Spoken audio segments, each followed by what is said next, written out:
Sian Brooke, welcome. Thank you very much for having me. Did you climb up the side of the building? I mean, where I didn't were you? climb. It was very busy out there on the roads today. But Yeah. I've heard about how amazing the views are here. Yeah, do you want to have a quick look? And yeah, I'm just not going to talk. You Is that good for radio? You can walk over there and look at the view, and I'll tell everyone who I'm talking to. You can take a minute out of you. This is Sian Brooke, for everybody, as she's looking at the window, drinking from a fire extinguisher.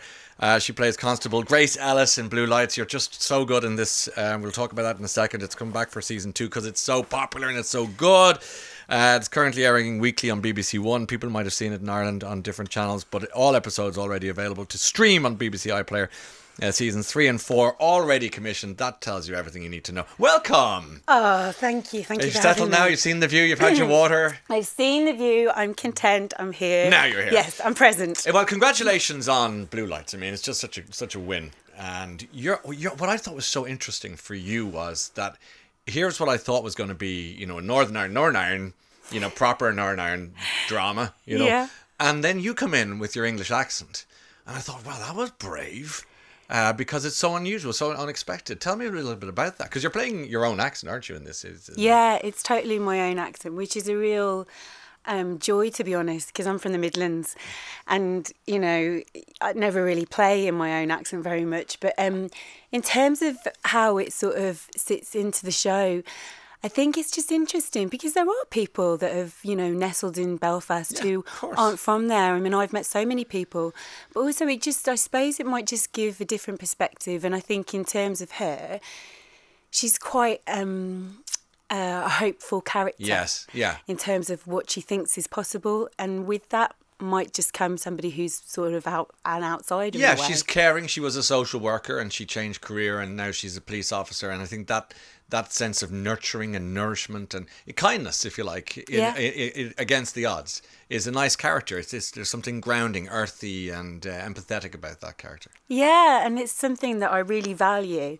I've played characters that are evil to their core and, might have done really unlikable things. And this woman is just a joy to play because she has a sense of right and wrong. Yeah. She stands up for what she believes in. She's also really cheeky, really ballsy and a bit messy. Yeah. And I like those because we're all a bit like that, really. Life. That's life. It's not uncomplicated. It's certainly never linear. So tell me about that. Well, let's talk about that, shall we? That's for another conversation, maybe. But let's talk, Sian, about the show itself. So can you give us the blurb for the uninitiated? I can, yes. Thank you. So it is a show very firmly set in Belfast and is very much about policing in modern day Belfast. It kicks off in series 1 and we follow these 3 rookies who've just been recruited into the police and we see how they deal with this new job and all the sort of stresses and strains and the risks that they take. And through the episodes, we sort of understand a bit more about the dynamics of this city and the characters that live in that criminal world. And we have the best writers in Adam Patterson and Declan Lawn who do it so finely. Yeah, I've spoken to Declan Lawn about this and other things before. Yeah, and he's a very humble guy and he's a very smart guy and he loves what he does, which I think is, if you love your job as much as I hope you do and as I do, you can tell. People who love their jobs just they're hungry and they're curious and they're into it. He genuinely loves it and he doesn't take it for granted, which I think, is infectious as well because you sort of savour it all, every moment. I mean, we're so lucky, as you said. We've done series 1 and series 2 and then the BBC have sort of nailed their colours to the mast and they've given us season 3 and season 4. And 4. I mean, it's like, it's great. But it's credit to everybody involved. It's working. What I find so interesting as a 50-year-old man watching this, having grown up as a kid to the headlines that were so grim. And I remember sitting in the back of the car, somebody shot today, somebody shot the next day, somebody shot Catholic then, Protestant then. So grim. And then I was in Belfast about a year or 2 ago for the Good Friday Agreement anniversary. Yeah, I was interviewing some people and meeting some of the heads. And I was just struck by the transformation, not only of the city, largely of people as well, the attitude, and just what a lovely contrast it was. So much so, sorry, there is a point here, Sian, so much so that Blue Lights is a lovely manifestation of the possibilities. I know it's a police drama. I know there's crime. I know that, but it's like it's moved on. It's not just about sectarianism now. It's a crime drama. I mean, there's goodness in that badness. Yes. Oh my God, you're going to make me cry, because that's so much what it is about. And I think that's also why there's been this huge, why it's gone down so well, is because there is an appetite to understand Belfast now, Northern Ireland now. I think we have a sort of hangover from what the past is and what we've been fed. Yeah.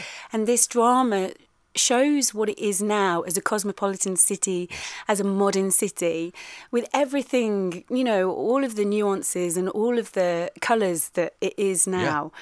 And that is down to their writing. But the past is very present, if you will, in Belfast. And if you do, say, the Black Taxi Tour, where they bring you around to the peace wall, so-called, and there's a lot of division. Physical, intellectual, religious, but I don't want that to overshadow the hope which programs like this offer, and that's what I think is so remarkable about, as I say, about Blue Lights, because you do deal with some of the past as well. You know, there's totally, and that's great drama. Yeah, they're brave enough to deal with these a messy history and traumatized people. Totally. And also, if you don't talk about it, how can you move forward? Yeah. And so for me, I think it works on so many levels. It's a drama that tackles difficult issues, but yet it also has heart and humour. Yes. Which I think is quite a unique... It's got a great cast. Let's just call it what it is, Shan. It's got a great cast, and you're there in the middle of it all. A few things I wanted to ask you about before I would ask about other parts of your career was, as playing a police officer, a policewoman, the fact that your father was in the force, I think that's really interesting, because imagine all these years later, you didn't join the force, but you were able to talk to... You know, you're able to make you do it in your own way, and to talk to him about that. Tell me about tapping him up for information. And it was amazing, because I had a hotline straight to my dad if there were any things like... I mean, and there were a lot of abbreviations and stuff in Blue Lights, like OOB and ANPR, and I was like, why? And Bravo Lima Foxtrot, and I would phone my dad and also just to understand the ranks and the process. But yeah, you're right. It's just a chance for me to sort of delve into his world and connect with what he did, you know, because I suppose he didn't talk about it as much when I was a little girl. And even in him watching the show, he has subsequently said to me and remembered stuff that happened, or people that he worked with, amazing? And events that he's gone, oh, you've just reminded me, I worked with someone like that, and this happened, and blah, blah, blah. What's your dad's name? My dad's name is Handel. And did Handel love the job? I mean, even the way you're talking. He lived for the job. Yeah, I get the sense he lived for the job. He's a Welshman. Yeah. He's a tall Welshman with a very good heart and a very good moral compass. What a nice thing to say about your dad. And is Handel a Welsh name? Forgive my ignorance, but it sounds it's not a Welsh name. I know, but he was named after his... uncle, I think, who went into the Merchant Navy, and my dad went into the Merchant Navy. So now so the Navy brings us to your family name isn't Brooks, it's Phillips, right? Because Phillips, gosh. No, well, you know, I mean, Sian Phillips, who's legendary actress, would have played Livia opposite Brian Blessed in as I Claudius, as a Gus. Amazing actress. But so we go back to the Navy then for Brooks. Is that it? Is it Brooke, I should say? Do you know what? We go to Brooke because I met Sian Phillips when I was at RADA, and we had tea, and that's quite meta. Two Sian Phillips. Yeah, it was incredible. She was at RADA. She was a graduate from RADA, and I think she said that I don't know what name, Sian or Phillips, might not be her real name. Oh, no. I mean, forgive me if it's wrong, but I think something happened like that. And I was like, what? I've got to change my name. And trying to pick a name is really difficult when you've had your name for 18 years. So what did you do? Where did you go? So eventually, after all these ridiculous suggestions like Sian Delia and Sian Tilly, and I mean, now I want to come up with another 10 of them, but keep going. Do you know what I mean? Yeah. Shan't cook, won't cook. And shan't ever do that. Yeah, we could be here all day. And in the end, because I couldn't pick a name, my dad went to the National Portrait Gallery. He was there, and he just went round and wrote down all of these names from these people in these paintings, and one of them was Brooke. And And there we are. Wow. The rest is history. Gosh, your dad's coming out of this interview really well. I know. He's I a should good give him one. some commission. He's a shouldn't good I? one. I hope he's listening this But morning. I have to say, my mum is an absolute sweetheart as well, because she'll be listening. You didn't consider a career in the diplomatic corps by any chance, because that was a good move right there. And what's her name? Let's get this right. Jane. Handling Jane. Handling Jane. Handling Jane. It's a fairy tale waiting to happen. I mean, I've nothing else. Can I ask you quickly about Sherlock, which you were in at one stage? I think that's one of the great, and what a great role that was too. I mean, how much fun. So much fun. Yeah. Too much fun, really. Did you work with Andrew Scott in that episode? I did work with And Andrew, and we actually did a play together prior to that. Probably when we were both first starting out, we did a two-hander. Lovely. So me and Andrew, so I know him of old. lovely fella too. So Wonderful. Yeah, yeah. Ridiculously talented and ridiculously gorgeous. Well, there's a pair of you in it, so just accept the compliment. We were talking about that, were we not? And Yes. you say when I say something nice? I shall say thank you Yes. because it is a gift. It's a. It's so true. I was laughing to Shan earlier on, saying I said that to my own daughters once upon a time. Oh, I say thank you when you get a compliment. They go, I don't want to. Yeah. You know, but Awkward. It's awkward, but you've got it right.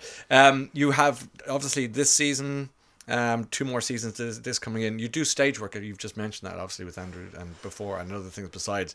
What do you want to do what do you want to be when you grow up? I love that question. Yeah, because I mean it's so funny. I was at the BAFTAs on Sunday. Come on. I was at the BAFTAs on Sunday. Pick it up on your way out. Yeah, But I'll just pick it up on the way out. No, I like and, that. Did you have fun? Yeah, it was a great. Good. It was mental and great. Yeah. And Timothy Spall, who, oh my gosh, his performance in The Sixth Commandment, Saw it. Knockout. genius. Yeah. And he won. Yeah. And his speech was so brilliant. He said, it's a silly thing, acting, isn't it? It's a silly thing. I mean, I'm 67. When am I going to give up dressing up and putting on silly accents?